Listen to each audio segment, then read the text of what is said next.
Excuse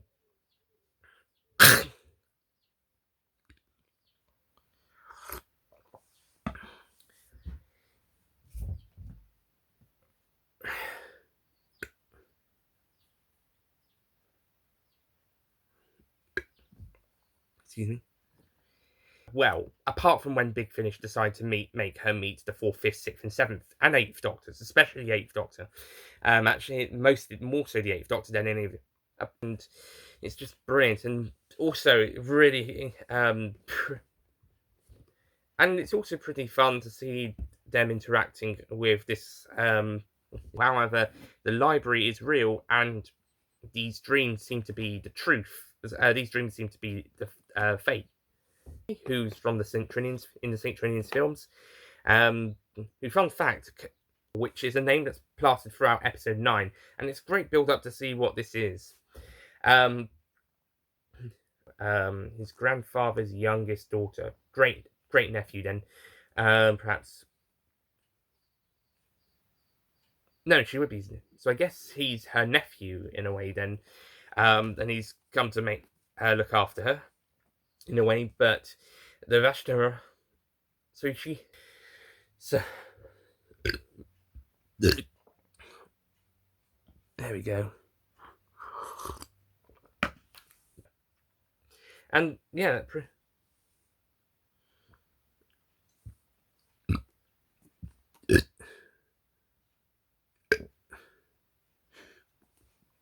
Well, I hope you stop when we get to midnight.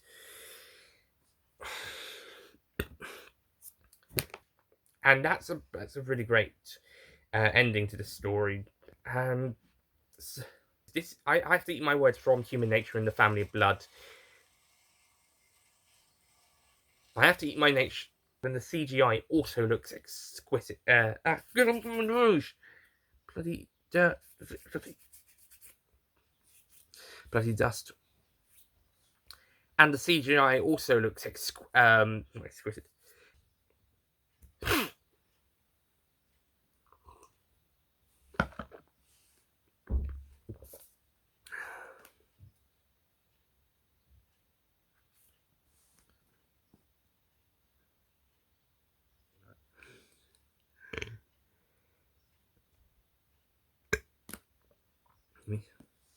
I don't really have any negatives about the story. This one is just, well, yeah, no negatives. I don't have any negative.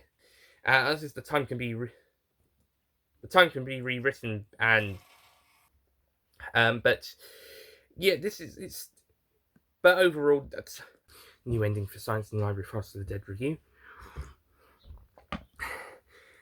Best performances from David Tennant and Catherine Tate so far. Outstanding. Well, no, mate. Yeah, we will get, confirm, or we will. And now we've got this Science and Library Forest of the Dead. Amazing. So there was a long, and I think many fans were happy to hear that he had become the.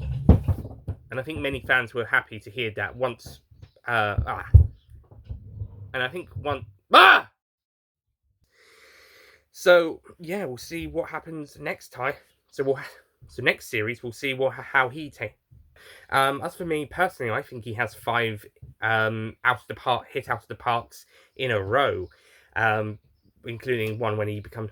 Personally, I think, and of course the 11th Hour, and the masterpiece. But before that happens, we still got a couple of stories in this era to look at, and starting with, we're now on the home stretch of Series 4. And now we're on the home stretch of Series 4, and now we are on the home stretch of Series 4, starting with the next episode, Midnight, which is written by Russell T Davies, and he proves that but it's not just Stephen Moffat who can write brilliant episodes on the home. And it's basically his home run, and he can. I'll see you guys then. Goodbye. P.S. I like to. Oh crap.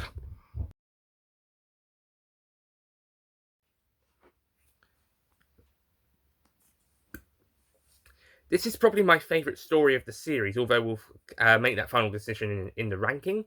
It's also the 4th time in a row that Stephen Moffat has knocked it out of the park. There's a reason why people wanted him to become the head writer after Russell T Davies. There's a reason why many people were excited for him to become showrunner after Russell T Davies. In fact, apparently when Silence in the Library was being broadcast around that time, he was confirmed to be the next showrunner after Russell T Davies. And I think once after these episodes had been broadcast, he had definitely become, and I think many people were happy about that. Definitely following up. Oh, come on, shut up.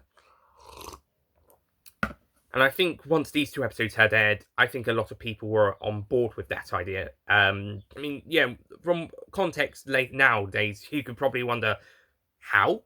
But remember, 2008, they didn't know what was coming up. So they were excited to see a writer of 4 of the best stories of the Russell T Davies era to be becoming the showrunner in next series. Remember, he wrote The Empty Child and the Doctor Dances, which many people consider to be the best of Series 1 if they don't consider Dalek or Battle Farting the Ways the best of Series 1. Gun in the Fireplace, which is a very popular story from Series 2, widely considered the best story there. Blink, I'm not going to show you the middle finger. There you go. Blink is considered the best story of Series 3, if not Human. Because remember, he wrote The Empty Child, The Doctor Dances, which is a very popular story from Series 1. The Girl in the Fireplace, a very popular story from Series 2. And Blink, an extremely popular story from Series 3, and my personal favourite of the David Tennant era. And now we've got Silence in the Library and Forest of the Dead, widely considered which is another highly popular story. And I think apart from this one, which gets topped by Midnight by most fans, I think most fans consider the other stories the best of his seasons, although Blink might have competition with Human Nature, Family Blood with some people.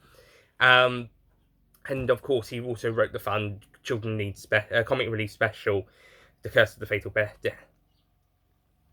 He also wrote Curse of the Fatal Death, which was a fun and well-received comic relief special, and Time Crash, which was a fun and well-received Children Need special. So, after 2 fun and well-received charity specials and 4 knocked out of the park stories in the main TV series, there was little wonder why many people wanted him to be the next showrunner. And I actually think he does 5 stories knocked out of the park in a row. The Empty Child, The Doctor Dances, School Reunion, The Girl in the Fireplace, that's it.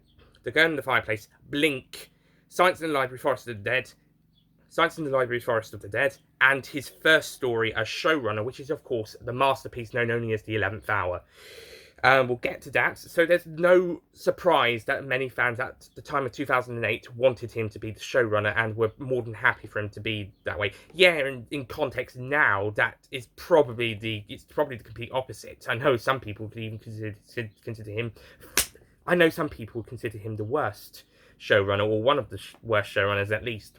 But in the time of 2008, there was little wonder, especially if we thought he was going to have stories like this. And whilst we do have those types of stories in there, yeah, like Russell, he's got to have some other weakling.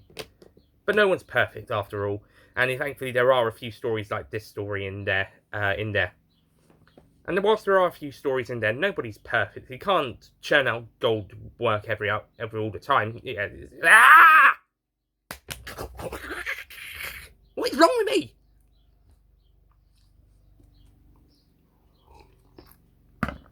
And whilst we didn't get these types of stories all the time, I mean, nobody's perfect after all, we did get quite a few gems. Like I said, the 11th Hour is coming up, so be ready for that.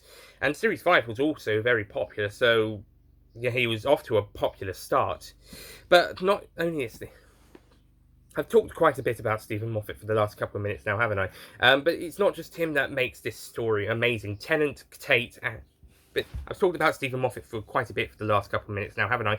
But he's not the only one who makes this story great. Everyone puts their A-star game into this story, and it just turns out to be a masterpiece.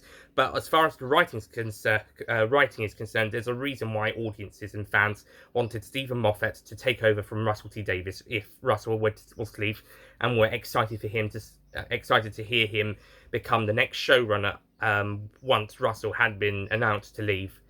And with all the future And like I said, future context to them, they didn't know what was coming up, just like how we don't know what Chris Chibnall's successor could do, if it's Toby Whithouse or Mark Gatiss or whatever. We only got their past stories to go by. We don't know what they're going to do in the future. So, and as far as the audience back in 08 was concerned, Moffat was the best choice. So as far as context we have now makes us look back and think otherwise. But context back then, they thought he was the best man for the job, and to be honest, for the first year or so, he pretty much was. It's after that it sort of goes down, but we'll get to those. But you can't deny that 2008, it was a very... But you can't deny 2008, they got what they wanted, and maybe that should be something we should say, be careful what you wish for, but still, at the time, it seemed like the best choice, especially if you've got stories like this. But it's not just Stephen Moffat who can craft amazing stories, because the current showrunner of the time of these stories being made, Russell T Davies, would then come out and But it's not just Stephen Moffat who can write amazing stories in the Russell T Davies era. Russell T Davies can also write amazing stories in his own era, as he will be back next week with Midnight. Oh, I say next week. Next time, Midnight. Another highly popular story of the show, and I'll see you guys then for that. Goodbye. Don't forget to click below to subscribe to the official Nicholas Payne bonus content YouTube channel.